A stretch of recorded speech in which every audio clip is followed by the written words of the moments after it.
Booking रहेगी प्रतिबंधित।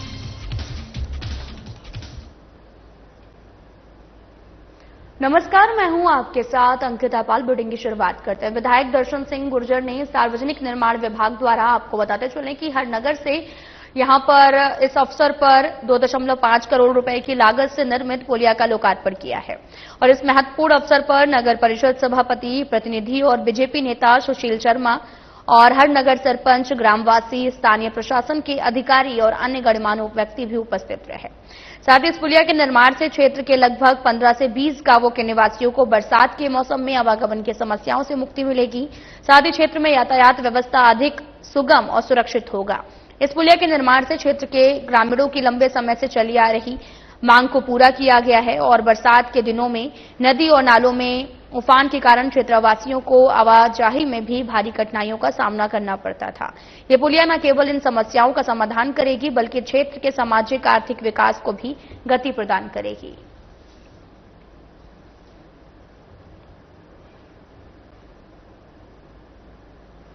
करौली में विधायक दर्शन सिंह गुर्जर ने अपने निवास स्थान पर जनसुनवाई का आयोजन किया है और इस अवसर पर क्षेत्र के आमजन ने बिजली, पानी, सड़क, स्वच्छता और अन्य स्थानीय समस्याओं को विधायक के समक्ष रखा। विधायक दर्शन सिंह गुर्जर ने सभी समस्याओं को ध्यानपूर्वक सुना। जनसेवा को प्राथमिकता देते हुए मौके पर ही संबंधित अधिकारियों को दूरभाष पर निर्देश दिए ताकि समस्याओं को त्वरित समाधान किया जा सके। जनसुनवाई में उपस्थित लोगों ने क्षेत्र की कई समस्याओं से अवगत कराया। बिजली कटौती, जल आपूर्ति, अनियमितता और साथ ही सड़कों की खराब स्थिति, साफ सफाई के मुद्दे प्रमुख थे। विधायक दर्शन सिंह गुर्जर ने संबंधित विभागों को निर्देशित किया है कि वे इन समस्याओं का शीघ्र निराकरण करें और क्षेत्रवासियों को बेहतर सुविधाएं प्रदान करें।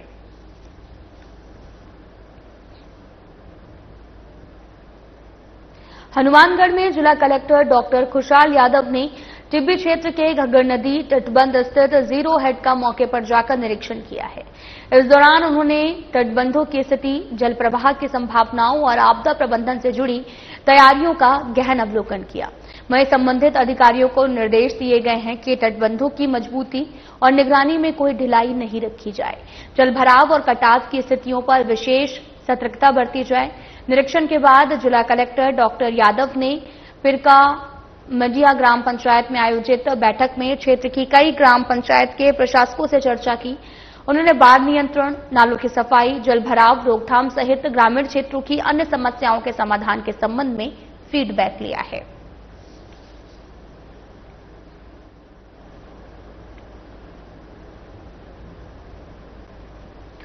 खबर हनुमानगढ़ से है, जहां पर पुलिस मुख्यालय राजस्थान जयपुर के निर्देशानुसार जिला हनुमानगढ़ में ए श्रेणी नाकाबंदी की गई है। और आपको यह भी बताते चलें कि यहां पर गहनतापूर्वक तलाशी कर वाहन के कागजात, ड्राइविंग लाइसेंस आदि चेक किए गए हैं। यातायात नियमों की पालना नहीं करने वाले वाहन चालकों के खिलाफ नियमानुसार कार्रवाई की गई है। वहीं एसपी हरिशंकर ने हनुमानगढ़ जंक्शन, टाउन, रावतसर, पीलीबंगा थाना क्षेत्रों के नाकाबंदी पॉइंट पर जाकर निरीक्षण किया है। इसके साथ ही उपस्थित अधिकारीगणों, स्टाफ को आवश्यक निर्देश दिए गए हैं और संबंधित वृत्ताधिकारी, थानाधिकारी भी मौजूद रहे।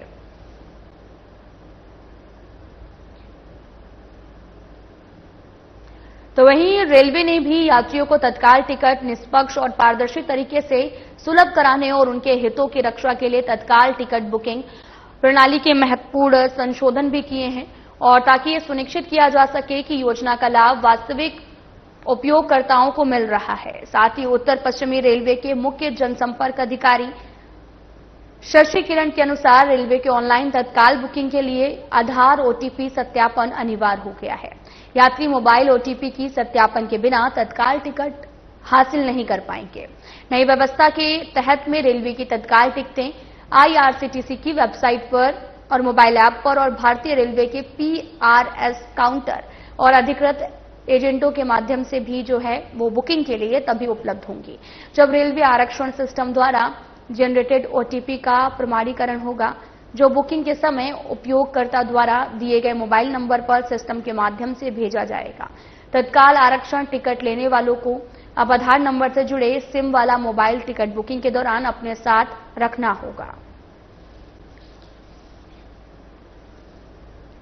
भारतीय रेल ने तत्काल टिकट बुकिंग प्रणाली में आवश्यक और अहम बदलाव किए हैं, जिसमें अब इसको बहुत ही हम पारदर्शी और ऐसा कर रहे हैं ताकि यात्रियों को टिकट जो है सुलभ तरीके से मिल सके। इसमें जो महत्वपूर्ण अहम बदलाव जो 15 जुलाई से किया गया है, इसके द्वारा अब कोई भी तत्काल टिकट बुकिंग ओटीपी जो आती है आधार से, उसके द्वारा सत्यापित होकर के की जा सकते हैं। और इसलिए जो है सारे यात्रियों से अनुरोध रहेगा कि जब भी आप ऐप के माध्यम से, वेबसाइट के माध्यम से या टिकट बुकिंग एजेंट के माध्यम से या विंडो टिकट पे जाकर कर रहे हैं या रेल वन ऐप या आईआरसीटीसी ऐप के माध्यम से कर रहे हैं, तो सबसे पहला ये रहेगी सबसे रिक्वेस्ट कि अपने जो अकाउंट है, अगर आप स्वयं बुकिंग कर रहे हैं तो आप उसको आधार से लिंक कर लें और उसके उपरांत जब भी आप बुकिंग करें स्वयं या टिकट बुकिंग एजेंट के माध्यम से या काउंटर पर जाकर के, तो वो उस मोबाइल पे जिसपे कि आपका ओटीपी आता है उसको स्वयं अपने साथ रखें ताकि इस प्रक्रिया को आगे जो है बढ़ाया जा सके। इसके साथ ही साथ बल्क बुकिंग को भी रोकने के लिए, क्योंकि बल्क बुकिंग से भी रिलेटेड एक समस्या आती थी तत्काल टिकट में, और इस प्रक्रिया को भी अधिक सरल और सुलभ बनाने के लिए बल्क बुकिंग में टिकट एजेंट्स को जो टाइमिंग है वो हमने ब्लॉक किया है शुरुआती के आधे घंटों में, जिसमें कि एयर कंडीशन क्लास में 10 से 10:30 के बीच बल्क बुकिंग की व्यवस्था टिकट एजेंट्स के लिए बंद रहेगा। उसी तरह गैर वातानुकूलित यानी नॉन एसी क्लास के लिए 11 से 11:30 के बीच बल्क बुकिंग की व्यवस्था जो है बंद रहेगी। यात्रियों से पुनः अनुरोध रहेगा कि अपने अकाउंट को आधार से लिंक करके सत्यापित करें, और जब भी आप स्वयं के माध्यम से बुकिंग कर रहे हैं या टिकट एजेंट या काउंटर पर, तो अपना वो मोबाइल साथ में रखें जिससे कि आधार का ओटीपी आएगा ताकि आप टिकट की प्रक्रिया को और आगे बढ़ा सकें। और पूरा अनुरोध रहेगा कि इस तरह की कोई भी अगर आपको समस्या है, इससे रिलेटेड कोई शिकायत है, तो हमारे रेल वन या रेल मदद ऐप के माध्यम से हमें प्रेषित करें। खबर हनुमानगढ़ के नोहर से है, जहां पर भारी बरसात के कारण सार्वजनिक निर्माण विभाग की बड़बिराना से करौती को जोड़ने वाली संपर्क सड़क पानी में बह गई है। भारी बरसात के चलते बड़बिराना गांव का पानी इस सड़क मार्ग पर आ गया है, जिसके चलते सड़क पूर्णतया टूट गई है और उसमें बड़े बड़े घारे बन गए हैं। पानी के तेज बहाव के कारण सड़क के पास की मिट्टी में कटाव आ गया है, जो सड़क को ही अपने साथ पानी में बहाकर ले गई है। संपर्क सड़क टूट जाने के कारण दिपलाना और करौती के आवागमन करने वाले वाहन चालकों को काफी परेशानियों का सामना करना पड़ रहा है। सूचना मिलने पर बड़बिराना प्रशासक सरपंच प्रताप सहारण मौके पर पहुंचे। उन्होंने सड़क की खंडहर स्थिति को भी देखकर सार्वजनिक निर्माण विभाग के अधिकारियों को अवगत करवाया और पुनः निर्माण कर सही करवाए जाने की मांग की है। भारी बरसात के कारण सड़क टूट गई है, पानी के तेज बहाव में सड़क भी बह गई है, लोगों को परेशानियों का सामना करना पड़ रहा है। खबर हनुमानगढ़ के नोहर से है, जहां पर भारी बरसात के कारण सार्वजनिक निर्माण विभाग की बड़बिराना से करौती को जोड़ने वाली संपर्क सड़क पानी में बह गई है।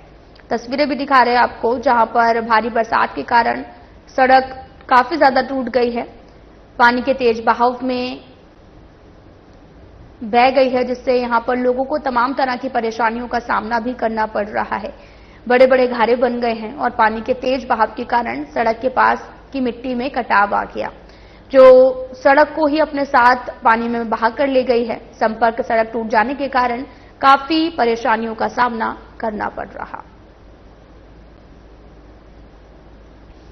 बरसात ऋतु शुरू हुई थी ना, उस टाइम से देख रहा हूँ ये सड़क तो पानी बहुत ही डढ़वा, ये नीचे जगह है, पानी ऊपर से गिरता है, गांव का पानी आता है इधर से नीचे गिरता है और साइडों में कोई रोकथाम के लिए कोई सिस्टम नहीं है। और कोहरा ये बाड़ू रेत है, यहाँ पे बाड़ू रेत कट के और सड़क टूट गई। और मैंने विभाग को भी दो तीन बार क्या कई बार अवगत कराया, ये करौती रोड टूट रही है, आप इसका कोई समाधान करें। तो विभाग ने भी एक दो बार मिट्टी मैंने भी गिराई 2-3 बार, और ये हमारे यहाँ कॉलोनाइजर है, उन्होंने भी 4-5 बार मिट्टी डलवा करके और पानी को रोकने की कोशिश की। पानी ये बालू रेत होने के कारण रेत पानी के साथ चली गई और बहुत ही नीची जगह आगे, ऊपर से पानी नीचे गिरेगा तो रेत तो कटेगी, रेत कटेगी तो सड़क टूट गई। एक पेड़ मां के नाम मुहिम के तहत राजकीय उच्च प्राथमिक विद्यालय बंशी के बाग करौली में प्रधान अध्यापक द्वारा सभी छात्र छात्राओं के साथ अभिभावक और ग्रामीणों को पौधे वितरित किए गए हैं। साथ ही विद्यालय के समीप चारागाह भूमि पर लक्ष्य जो है वो बनाकर 100 पौधे गड्ढे खोदकर लगाए गए हैं। प्रधान अध्यापक स्टाफ द्वारा 20 पौधों का जियो टैगिंग किया गया है। वहीं प्रधान अध्यापक मदन मोहन शर्मा ने जानकारी देते हुए बताया कि शीघ्र ही निर्धारित लक्ष्य के अनुरूप पौधे रोपित कर दिए जाएंगे। हरियालो राजस्थान वृक्षारोपण कार्यक्रम के तहत विद्यालय स्टाफ, अभिभावकगण, सामाजिक कार्यकर्ता, लड्डू गोपाल अग्रवाल और ग्रामीण उपस्थित रहे हैं।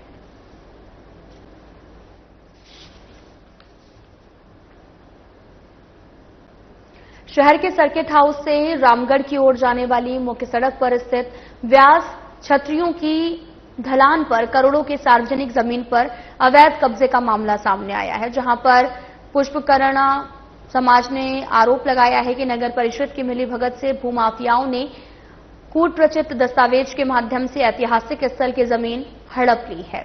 और साथ ही समाज द्वारा इस मामले को कलेक्टर और नगर परिषद आयुक्त के संज्ञान में लाया गया। समाज के शिष्टमंडल ने पहले भी केंद्रीय मंत्री गजेंद्र सिंह शेखावत को ज्ञापन देकर इस अवैध बेचान की जांच कर जमीन को सार्वजनिक हित में सुरक्षित रखने की मांग की थी। उन्होंने जनभावना के अनुरूप कार्रवाई का आश्वासन दिया था, लेकिन 3 दिन पहले जब वहां पर निर्माण कार्य शुरू हुआ तो समाज के प्रतिनिधिमंडल ने नगर परिषद आयुक्त से मिलकर पूरे प्रकरण की जांच की मांग की है।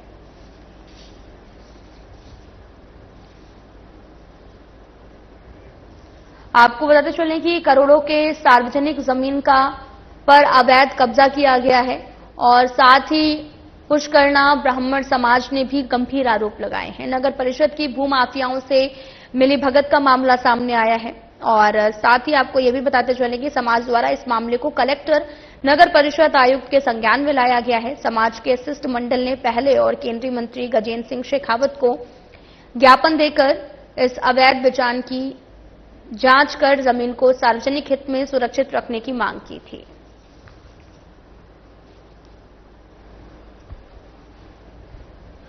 हमारे क्या ब्यास छतरी डूंगरी पे सनसेट पॉइंट के बिल्कुल ठीक नीचे कुछ भू माफिया द्वारा अतिक्रमण किया गया है।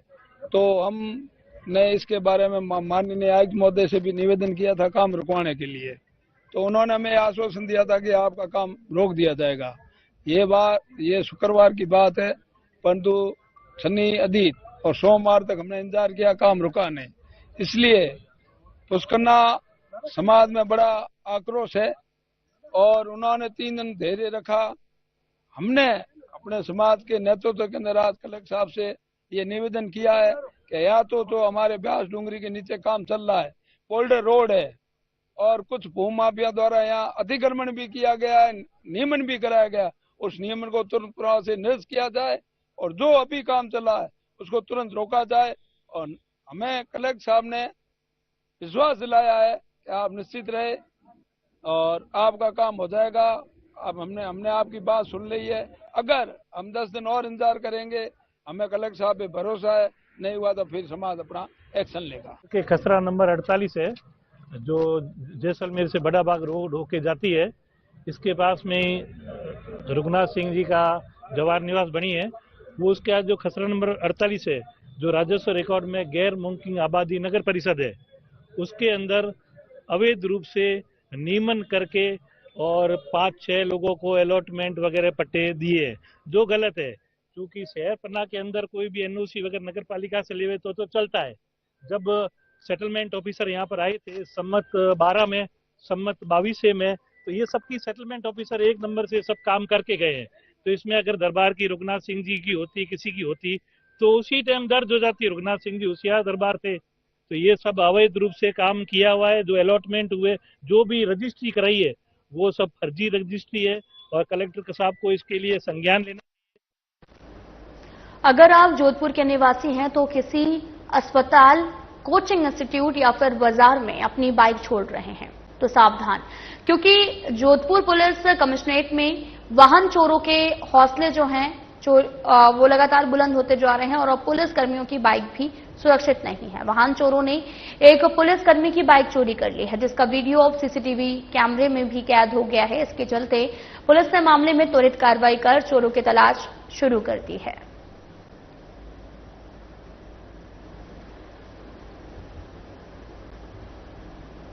हनुमानगढ़ में टाउन पुलिस ने 10.06 ग्राम चिट्टा सहित एक आरोपी को गिरफ्तार कर लिया है और इस संबंध में एनडीपीएस एक्ट के तहत में केस दर्ज किया गया है।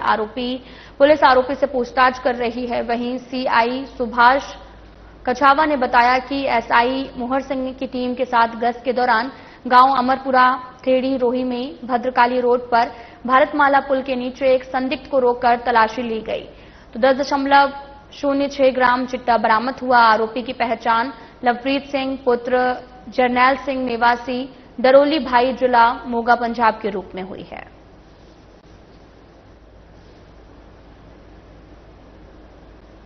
शहर के मुक्ता प्रसाद थाना इलाके में बुजुर्ग दंपत्ति के शव मिलने से क्षुब्ध परिजन ने मोर्चरी के आगे धरना प्रदर्शन और हत्यारों को शीघ्र पकड़ने की मांग की है।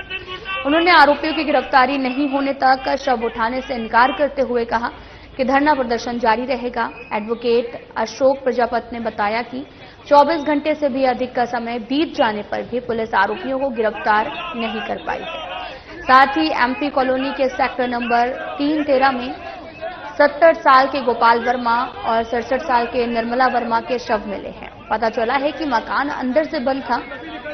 2-3 दिन से किसी प्रकार का संपर्क नहीं होने के चलते घर से बदबू आने पर पड़ोसियों ने पुलिस को सूचना दी थी।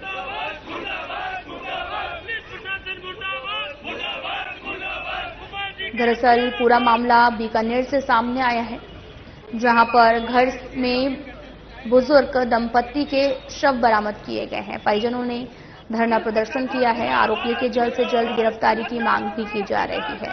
शहर के मुक्ता प्रसाद थाने में बुजुर्ग दंपत्ति के शव मिलने से परिजनों ने मोर्चरी के आगे धरना प्रदर्शन किया और हत्यारों को शीघ्र पकड़ने की मांग की है।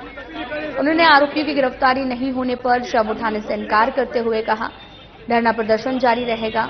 एडवोकेट अशोक ने भी बताया कि 24 घंटे से अधिक का समय बीत जाने पर पुलिस आरोपियों को गिरफ्तार नहीं कर पाई है। समाज के जो दो बुजुर्ग हैं, रिटायर्ड फौजी हैं, उनकी हत्या हो गई है। उनके घर में 3 दिन पहले मर गए थे। रात में जो है पुलिस ने उनको गेट खोला है, निकाला है। उनके बेटे ने फोन किया, ये सब घटनाक्रम हुआ। कल दोपहर से 3 बजे से अभी 12:30 बज रही है, लगभग 21 घंटे हो गए। पुलिस अब तक ये पता लगाने में नाकामयाब रही कि आखिरकार हुआ क्या है, हत्या किसने की है। अब तक तो पुलिस को पता नहीं। हम लोग 9 बजे आके समाज के लोग, परिवार के लोग यहाँ बैठ गए थे और हम चाह रहे थे कोई कार्रवाई हो, लेकिन एक सिपाही तक हमारे पास आके, परिवार के लोगों के पास आके नहीं पूछ पाया कि आप लोग चाहते क्या है। हम लोग कोई मुआवजे की मांग नहीं कर रहे, कोई नौकरी की मांग नहीं कर रहे, हम तो सिर्फ और सिर्फ इंसाफ की मांग कर रहे हैं। जिसके परिवार के 3 लोगों ने देश के लिए अपना सर्वोच्च बलिदान करने की बहुत काम किया। उनके बड़े भाई ब्रिगेडियर से रिटायर है, एक बड़े भाई एयरफोर्स में बड़े अधिकारी से रिटायर है, ये खुद जो मृतक है सूबेदार फोर्स से रिटायर्ड है, उसके आर्मी से। उसके बावजूद भी इनकी कोई सुनवाई नहीं। 2 हत्याएं होने के बाद पुलिस हाथ पे हाथ धरे बैठी है, क्या कर रही है। एक जिस पे शक सुबह बताया, उसको कह रहे हमने 7 बजे बिठा लिया। 3 घंटे में वो ये नहीं पता लगा कि उसके साथ कौन थे। वहाँ जो मौजूद जो हालात है, उसमें 3 गिलास पानी रखा हुआ है, 3 लोग कम से कम थे। महिला और पुरुष जो खाना खा के बैठे थे, नहाने जा रही थी, महिला के हाथ में कपड़े हैं, जो बॉडी है। उसके बाद कह रहे साहब अभी तो हम पता कर रहे हैं हत्या है, आत्महत्या है। अरे जब चोटें लगी है, सामान बिक रहा है, अंदर दंपत्ति है, बाहर से लोक लगा है, तो फिर आत्महत्या का कहाँ सवाल आ जाता है। आप कहाँ ढूंढ रहे हो, किस तरफ जा रहे हो। तो हम चाहते हैं कि जो हत्यारे हैं उनको तुरंत प्रभाव से गिरफ्तार किया जाए। जब तक हत्यारे गिरफ्तार नहीं होंगे, हम यहाँ से बॉडी नहीं लेंगे और यहाँ धरने और प्रदर्शन में बैठे रहेंगे। पुलिस कंट्रोल रूम जिला धौलपुर से पुलिस थाना बाड़ी सदर के अंतर्गत बामनी नदी में एक व्यक्ति के बहने की सूचना एसडीआरएफ को दी गई थी। साथ ही रिजर्व पुलिस लाइन में तैनात रेस्क्यू टीम के प्रभारी उदय सिंह को घटनास्थल के लिए रवाना होने के निर्देश दिए गए हैं। रेस्क्यू टीम प्रभारी नौजवानों की टीम और आपदा राहत उपकरणों के साथ घटनास्थल पर पहुंचे। टीम कमांडर ने स्थिति का जायजा लेते हुए एसडीआरएफ कमांडेंट को बताया कि क्षेत्र में हो रही अतिवृष्टि के कारण सभी नदी नाले उफान पर हैं। पुलिया से एक व्यक्ति नदी पार करते समय बह गया। वहीं एसडीआरएफ टीम ने रेस्क्यू कर शव को बरामद कर लिया है।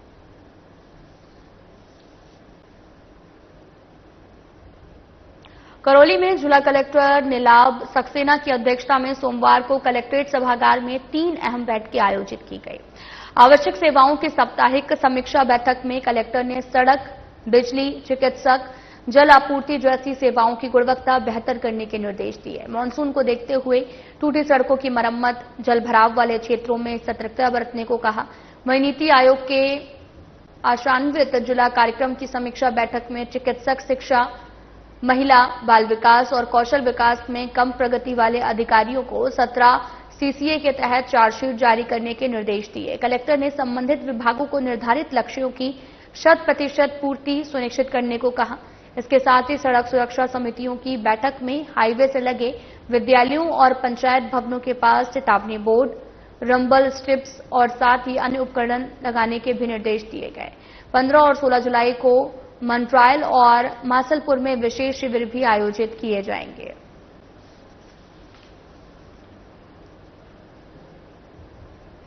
तो वहीं हनुमानगढ़ के नोहर से बड़ी खबर सामने आई है, जहां पर नगर पालिका अध्यक्ष मोनिका खटोतिया को एक बार फिर से निलंबित कर दिया गया है। साथ ही स्वायत्त शासन विभाग के निर्देशक और विशिष्ट सचिव इंद्रजीत सिंह ने पट्टों में अनियमितताओं के आरोप में ये कार्रवाई की है। साथ ही एसडीएम नोहर की जांच में 4 पट्टों के मामलों में प्रथम दृष्टया दोषी पाए जाने पर मोनिका खटोतिया को 3 दिन का स्पष्टीकरण नोटिस दिया गया था, लेकिन जवाब नहीं मिलने पर निलंबन की कार्रवाई की गई। विभाग ने इन मामलों की न्यायिक जांच कराने का निर्णय लिया है। इससे पहले हाईकोर्ट ने उनका पूर्व निलंबन रद्द कर दिया था। मोनिका खटोतिया ने इसे झूठे आरोप और राजनीतिक द्वेष की कार्रवाई बताया। वहीं नोहर विधायक अमित चाचड़ ने बीजेपी पर तानाशाही का आरोप लगाते हुए कहा, सत्ता का दुरुपयोग कर चुने हुए जनप्रतिनिधियों को हटाया जा रहा है। अब विधि विभाग पूरे मामले की जांच करेगा।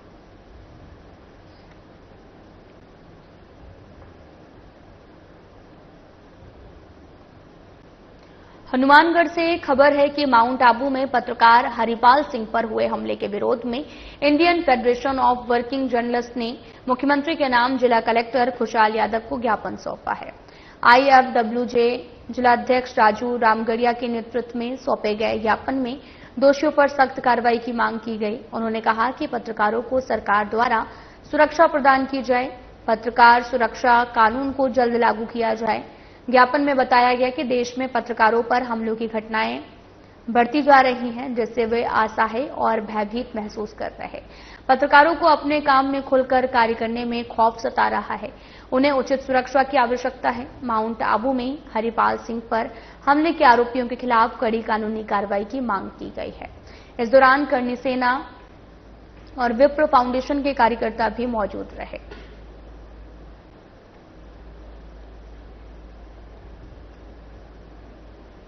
जैसलमेर के रामदेवरा में कुमावत समाज की धर्मशाला पर प्रशासन की तोड़फोड़ के विरोध में कुमावत समाज संस्थान ने सोमवार को जिला कलेक्टर को मुख्यमंत्री के नाम ज्ञापन सौंपा। समाज ने दोषियों पर कानूनी कार्रवाई, मुआवजा, पुनर्स्थापना और साथ ही राजनीतिक षड्यंत्र की निष्पक्ष जांच की मांग की। समाज के लोगों ने बताया कि 9 जुलाई को नोखा रोड स्थित धर्मशाला की पट्टा सुधा भूमि पर बने टीन शेड को प्रशासन ने बिना किसी पूर्व सूचना कानूनी प्रक्रिया के हटाया। यह भूमि वाहन पार्किंग, आगंतुक सुरक्षा के लिए जो है उपयोग में ली जा रही थी और समाज का यह भी कहना है कि यह कार्रवाई उनकी आस्था, अधिकार, गरिमा पर सीधा हमला है। संविधान के अनुच्छेद 300A पंचायत अधिनियमों का उल्लंघन है। उन्होंने आरोप लगाया कि यह कार्रवाई कुछ राजनीतिक दबाव में की गई है, जिससे पूरे कुमावत समाज में रोष व्याप्त है। प्रशासनिक जवाबदेही की मांग तेज हो गई है। फिलहाल वीडियो में इतना ही। नमस्कार।